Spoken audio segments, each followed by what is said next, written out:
রংপুরের পায়রাবন্দ, যেখানে জন্ম নিয়েছিলেন বেগম রোকেয়া। নারী জাগরণের সে আলোকবর্তিকা আজও অনুপ্রেরণা ছড়ালেও তার স্মৃতিচিহ্নে তেমন কোনো স্পর্শ নেই। অবহেলায় হারিয়ে যাচ্ছে ইতিহাস, পিছিয়ে পড়ছে স্বপ্ন। তবুও রোকেয়ার আদর্শই শক্তি হয়ে দাঁড়ায় নারীর শিক্ষায়, অধিকার এবং মুক্ত চিন্তায়। ফখরুল শাহিনের রিপোর্ট। এভাবেই অযত্ন অবহেলায় ধুলো জমেছে নারী জাগরণের অগ্রদূত বেগম রোকেয়ার নামে নির্মিত এই পাঠাগারের কক্ষে। বেহাল বসত বাড়িও।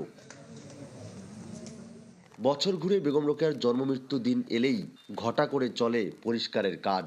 বাকি সময়টায় কেউ নেই খোঁজ নেয়ার। নারীরা কৃষিকাজ থেকে শুরু করে একদম মহাকাশে অবতরণ, মানে কোথায় নারীদের পদচারণা নেই, সবখানে নারীদের পদচারণা রয়েছে। তারপরেও নারীদেরকে অবহেলিত মনে করে ঘরে বন্দি করে রাখার যে চিন্তা, যে মানসিকতা, সেটি কিন্তু এখনো দূর হয়নি। মাঠ পর্যায়ে কার্যক্রমের ক্ষেত্রে দেখা যাচ্ছে পুরুষরা 500 টাকা পাচ্ছে, নারীরা 300 টাকা পাচ্ছে। এক্ষেত্রে আমরা উঠান বৈঠকগুলো করি মহিলাদের নিয়ে, সেখানে আমরা অ্যাওয়ারনেস করে থাকি। এ তো গেল পাঠাগারের কথা। যেই নারী জাগরণের কথা তিনি বলেছিলেন আজ থেকে শতবর্ষ আগে, তার জেলায় সেই নারীরাই বা এখন কেমন আছেন? নতুন বাংলাদেশ গড়তে এলো জুলফিকার স্টিল। জুলফিকার স্টিল, ইস্পাত দৃঢ় অঙ্গীকার। উত্তর জানতে কথা হয় জেলার পরশুরাম এলাকার অঞ্জলি রানী ও ওসিরুন নেসার সাথে। দুজনেই দিনমজুর। জানালেন জীবনযুদ্ধের গল্পটা বদলায়নি একটুও। কাগজ পড়ছে 25, তারপরে হচ্ছে 30, তারপরে হচ্ছে 150, তারপরে 200, এবার হয়েছে 350।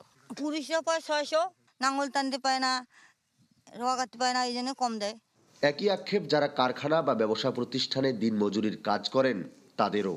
বলেন যেটুকু আয় হয় তা দিয়ে সংসার চালানোই দায়। ঘরে বসে থাকি তো আর মহিলাদের কোনো লাভ নাই, তাই আর কি নিজেকে স্বাবলম্বী করার জন্য আমি এখানে আসলাম।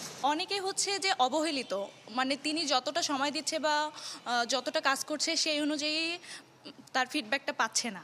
রংপুরের পায়রাবন্দ গ্রামে 1880 সালের 9 ডিসেম্বর জন্ম নেন বেগম রোকেয়া সাখাওয়াত হোসেন।